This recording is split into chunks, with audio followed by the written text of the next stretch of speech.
The Spin-off Podcast Network. This is Kiwi is back for a brand new season with more inspiring kōrero from special guests including rugby player, father and role model TJ Perenara. My family bring me joy. Rugby brings me joy too, but it's not the same joy as my family brings me. And global dancer and choreographer Kirsten Dodgen. For some reason, people think I'm very intimidating. Listen to the new season of This is Kiwi, brought to you by the Spin-off Podcast Network in collaboration with KiwiBank. Available now wherever you get your podcasts.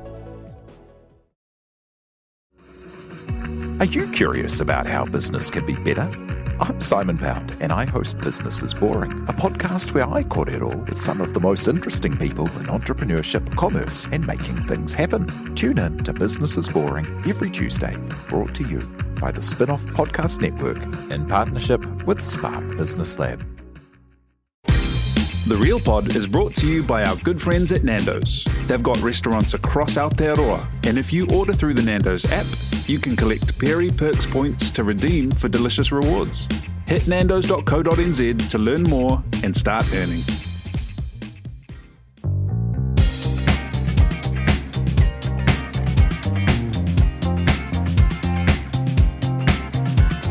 No mai, hoki mai, and welcome to... What exactly? Well, this is actually a crossover episode.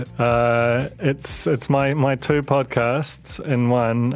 When I say my podcast, the Fold is mine. The Real Pod, I'm just a humble foot soldier in Jane's army on. But what we're going to do here is bring the energy and enthusiasm of the Real Pod to the media analysis beat of the Fold podcast and put them in both streams and just have some fun with it. I'm literally monopoding right now, which regular listeners of the Fold will know is just me talking with no guests and no conscience for however long, just waiting for Jane to get on the line.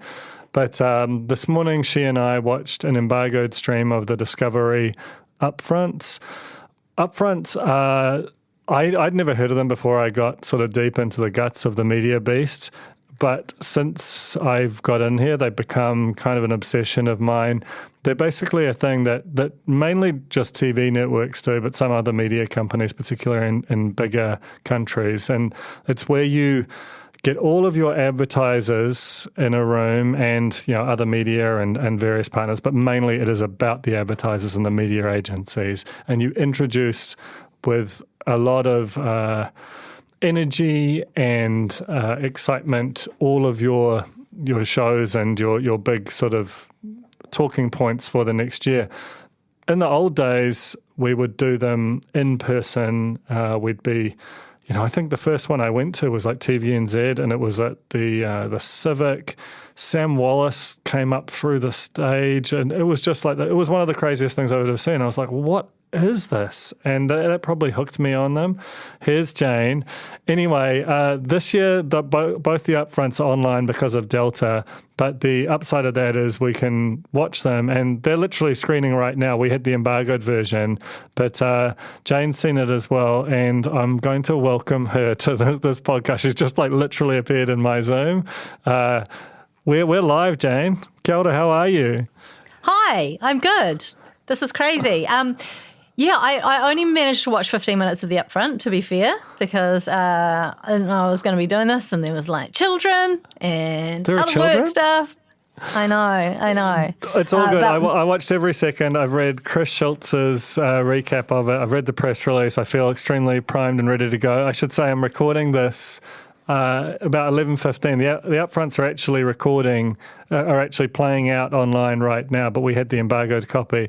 Later on this afternoon, I'll be interviewing Glenn Kine, the CEO of Discovery. It's a big day. I was just explaining before you came on just how excited I get about this stuff and how much you learn about where a channel's going. And Discovery only bought 3 less than a year ago, so this is the first time we've seen the impact of that new ownership on them.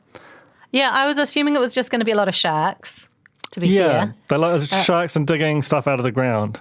And I think there will be, by the looks of things, but there's a lot more besides. Yeah, so what leapt out of it for you? What are the big things that you're excited about with your Real Pod hat, which is, as we know, like a sort of got a small brim and then a very long tail? Yes, I know. It's kind of a weird thing because I feel like Real Pod listeners will be they're used to your sort of highbrow mumblings about media stuff, but I'm concerned about your very esteemed Fold listeners hearing me come at it from a Real Pod point of view and some of that, perhaps more janky lowbrow stuff that I really do enjoy. But look, it is what it is, and this is an ecosystem in which both exist. I am excited about two things. One, lots of reality television, obviously, but two, the increase of local content by 70%, I think was the figure. That's one of those numbers where you're like, what's that sort of in relation to, and what's included in that number? Like, for example, there's like a news hub at 8 p.m. bulletin on this new channel, Gusto, which I want to talk about with you as well, and which is a lot of content, because there's going to be like 365 or something of those a year. But so it's always hard to pass that. But things like the return of MasterChef for the first time in 7 years, that does feel like an event. I'm really excited by Sort My House, which is a new program that's going to be coming out, helping people declutter their homes. I really love the idea of that as well. Yeah. So I guess like a local version of the kind of hoarder type show. And also this amazing adventure kind of like Amazing Race New Zealand version, but it's like, sounds like an Amazing Race, but in the cloak of darkness, you're being tracked by people. Trackers. I'm so obsessed with trackers. And you've got to get to the helipad before the trackers track you down or something. And they're going to get international contestants come to New Zealand, right? So I'm wondering if this is something they're hoping to sell internationally as well. I feel like they don't even have to sell it. They've just got the giant distribution networks there. And this is exactly kind of what the business case, sorry to get all fold on it, for buying 3 was for Discovery, is that they can make a primetime show here that is set in New Zealand, but they've got just this giant network that they can play it out through. The other thing which I think is extremely relevant for Real Pod listeners is the block redemption, which I'm just out of my mind about. We've been waiting for this for such a long time. And there was talk a while ago of a block all-stars, but then that never happened. So this is basically that, except for there'll be no winners on board. It's previous contestants who didn't win, who are coming back to have another crack at the profits. And I think that's what the franchise needed at this point. It's 10 years in. It clearly makes them a shitload of money. It's iconic whether you love it or hate it, but it just was getting a little bit sort of samey. And I think having return characters with their associated backstories and our familiarity with them is absolutely what it needs. Yeah, and you'd like to think that the standard will be pretty high, right? Because these people have all been through it before, so they can draw from their experience. I'm excited about that. I mean, Dancing with the Stars carries on. The Masked Singer is returning. They're not as talkable for us. We'll probably still watch them, unfortunately. We'll probably still watch them. What I am curious about, though, is why Head High wasn't recommissioned. Will you talk to Glenn about that when you speak to him? Oh yeah, I will talk to him about Head High, actually. I mean, the thing that's interesting about it is that there was almost no mention of drama or comedy the whole way through. I mean, they're bringing back 7 days, putting in a new time slot. That's fine. 7 days is part comedy, part sort of quiz show. So, it's already a bit of a genre straddling thing. But, what I wonder about is the October deadline. This is, again, we're going to get into the weeds here, but no, go for it. The New Zealand's drama, the likes of Head High, is funded in particular rounds, and the date at which you are told whether you are or are not successful with those funding applications has been sort of slipping later into the year.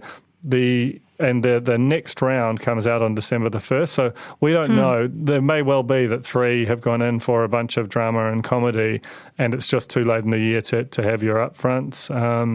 But certainly, even if you absent that and assume that they will have some drama or comedy slate, you could still very much detect the change of emphasis, right? Like this is very much Discovery front and centre, and Discovery's values. the kinds of shows that they're about. Like, because there were no, normally at these things, there's like some fancy new drama from the maker. It's like NCIS Wisconsin or something. There's a whole American slate. The slate was just all wall-to-wall reality and factual this time around. If you were TVNZ, how would you be feeling with the announcement today? I was thinking about that. I feel like TVNZ would like the fact that there was no comedy and drama. They would find the product differentiation that it implies, like a lot of big overseas kind of adventure reality. Even Gusto, this new channel that they've launched, which we'll talk about in a second, it doesn't really feel like much of a threat to them, so much of it is as a shoring up of that core free audience. But the thing that I guess will give them pause is that they did talk about a big investment into 3Now, that like an increase in the volume of content. Glenn, right at the very end, talks about the Warner Media merger, which is Warner is a much bigger company, again, than Discovery. It's much stronger on drama. It owns HBO. It owns Warner Brothers, who make most of TVNZ's reality shows. If that goes through, this whole thing will be shaken up again, and we will kind of get to see that. So TVNZ will be sort of, on one level, the immediate concern is kind of quelled. And even like the AM show rebranding as AM with Ryan Bridge and Melissa Chan Green, that's, I actually think that's a good refresh for them. They've got a lovely new set, which I think is probably better than either Breakfasts or the current AM show. Doesn't have the star power. It doesn't feel like it's competing hard with Breakfast. They'll probably be breathing sighs of relief on that front. Yeah, I think that it's interesting. One thing I did pick up on in the 15 minutes that I saw was there was this chat about like this great linear TV offering, which to me seems bizarre. I mean, obviously they're going to be putting a lot of effort into 3Now, which desperately needs it. That's the one thing I think TVNZ probably should be worried about, but they do feel like they've got such a good foothold with on-demand that, 3Now will really have to pick up the pace to even try and compete. But why are we even really thinking about linear TV still? I think because it remains, fundamentally free-to-air television stations are advertising sales machines, right? And the digital advertising space is just so totally dominated by Facebook and Google/YouTube that it's not even, it's kind of, digital's really hard work. Well, there's a reason why I have a very grey afro right now. It's because it's hard work. But linear television has still got, even though the audience has shrunk, and I think that Gusto's targeting of a 40 to 54 audience was an admission that people under 40 don't really watch linear anymore. Over 40's got heaps of money and they still watch television. Not as much as they used to, but they still watch a lot of it. And advertising to those audiences is still a very lucrative business. I am excited to see how 3Now is going to play out, because when I think about my watching habits, like I have both the 3Now app and the TVNZ On Demand app on my TV.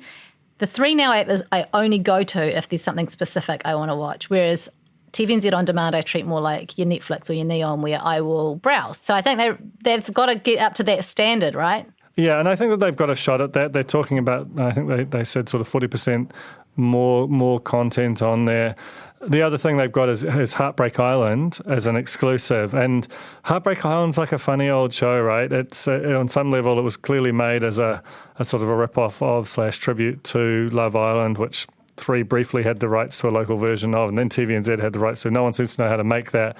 But Heartbreak Island, they claim to be an international hit, and I kind of imagine it, potentially. It was quite a watchable show. It definitely doesn't have the same sort of heart attack excitement as if they had announced a local version of Love Island, but, we've seen that there was this feeling that there was just like a glut of those type of reality shows and we'd run out of participants for them. But I think that New Zealand is just making enough sort of post-Instagram, post-TikTok, like young people now, that we can keep filling those shows. So that's another thing to keep an eye out for. And the fact that they made an exclusive for 3Now feels telling. Yeah. It's quite exciting. I feel like they also have, it feels like they've lined up their ducks well at a time where people are scrambling and you can get away with quite a lot of last-minute change and flapping about because of COVID. It does seem to me they have a very clear plan. Yeah. But I am not a media commentating expert, so what do you think? I think it was a pretty strong upfront, to be honest, but we'll come back and talk about it more after this break. Scientists are leading the conversations about the future of Aotearoa and the biggest challenges of our time: our land, ocean and climate, our physical and mental well-being, our food health. It's never been more important to understand science. At the University of Otago, you'll study alongside world-renowned experts and researchers. Explore your postgraduate options now. He heringa tangata, he tūhura kōrero. Find out more at otago.ac.nz/PG Sciences. So at this point, I just want to acknowledge Vodafone, the sponsors of The Fold, world-class network technology that we're literally recording through right now, and Nando's, the very, very delicious chicken-centric, but by no means chicken-defied sponsors of the Real Pod. Order their food using the new Nando's app when it launches on your Vodafone network technology, and you have crystallized the perfect Fold Real Pod crossover experience. Now we're back with the show. How was that, Jane? You're my podcast manager. The Nando's app is live. You can get on live? there. Yeah, it's live. Man, get some Peri Perks. Oh, it's the delivery via the app that's not yet live. That's something to just be checking for every single day. No, look, I thought it was a really strong upfront. These things are really difficult. There was like socially distanced host announcements. Some of it was a bit wooden. Patrick Gower is very good at these things. He was super funny on it. You definitely got a sense that there is a bit of a hole. The fact that MediaWorks, which 3 was formerly a part of, has over the past month basically raided the cupboard of a lot of their sort of top drawer news talent, Tova O'Brien, Duncan Garner and Lloyd Burr, who was the sort of heir apparent to Tova's position as political editor, have all gone to MediaWorks to be part of the new whatever Magic Talk is going to become. And while they've got Ryan Bridge moved up in the AM show slot and that whole scene is kind of coming together, there's still a bit of a sense of who is that next political editor going to be? Because that person, because of Paddy Gower, Duncan Garner, and now Tova, they've always been an iconic figure. They've got some really, really great talent in the gallery down there, so it wouldn't surprise me if Jenna Lynch were to step up into it. But she hasn't yet been introduced nationally in the same way that Tova was, and so that was a bit of a void, I felt.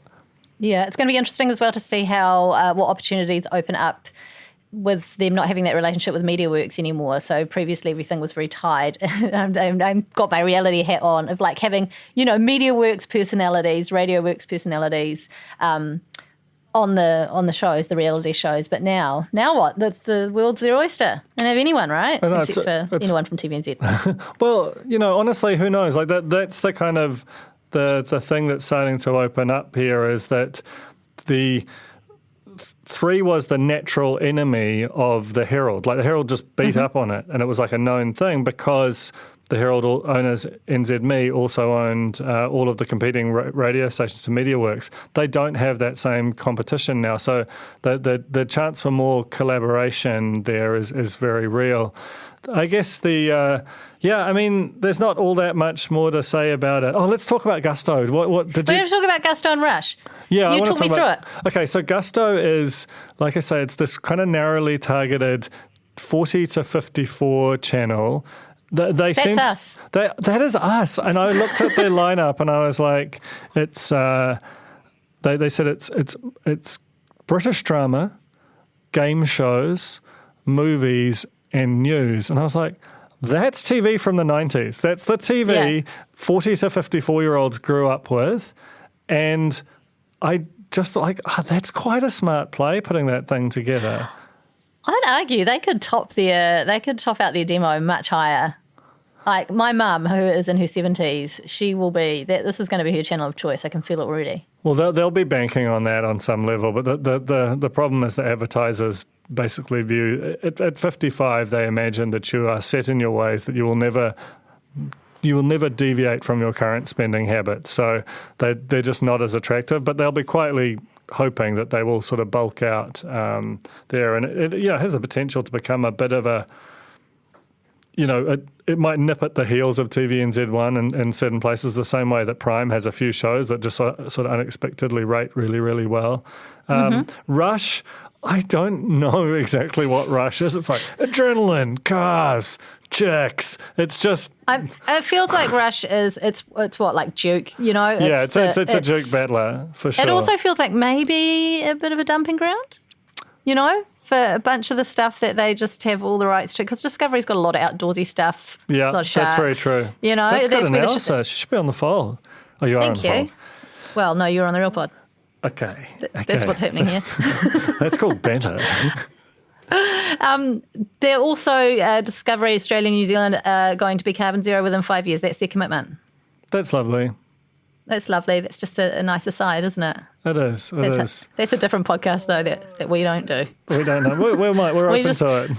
We want to talk about the business and what's going to be on our screens. We do. I mean, the final sort of thing that they talked about, there was an interesting little interview that Mark Richardson did on the set of The Block with Donna Gurney, who is head of their sort of sales operation, talking about the new ad tech they have, which even for listeners of The Fold would probably get a bit esoteric, but it does point out to the fact that where TV3 was always cash-strapped, could never invest in technology as a sort of just a small, Antipodean TV channel. It's now part of this giant mothership, which will have very sophisticated technology, and they even talked about the ability for New Zealand brands to sell and be sold into and kind of reach a mass global audience, which that'll be a bit of an edge case, but even just the fact that they can do it is a bit of a point of difference from TVNZ. So, you just got the sense of a company that was full of energy and was changing quite rapidly,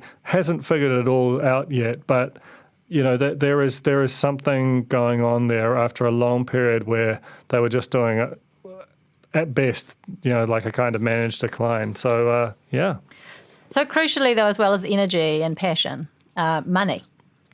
Well, money. Yeah, they look like they can invest in things. They look like they've got budgets. Who knows how long that lasts? I mean, it's very early days for Discovery as an owner, but just the fact of being able to commission a show like Trackers, unfunded, and it sounds a little bit like a reality show from the sort of 30 Rock parody stable. What happens when they catch you? I assume you get murdered. Like this whole thing is kind of very much TBD, but. It was a fun watch, and I think that the local television equilibrium, which has basically been locked in for a long time, looks like it might change.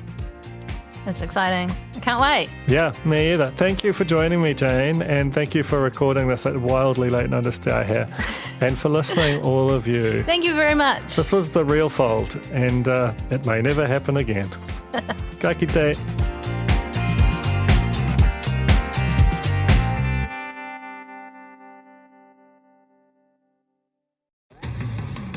Do you find it hard staying optimistic with all the financial news in the media? I'm Bernard Hickey, and on my podcast, When the Facts Change, I'm here to help you navigate the ever-changing landscape of economics in Aotearoa. So join the conversation every Friday on When the Facts Change, brought to you by the Spin-Off Podcast Network in partnership with KiwiBet. Kia ora, I'm Alex Casey, Senior Writer at The Spin-Off.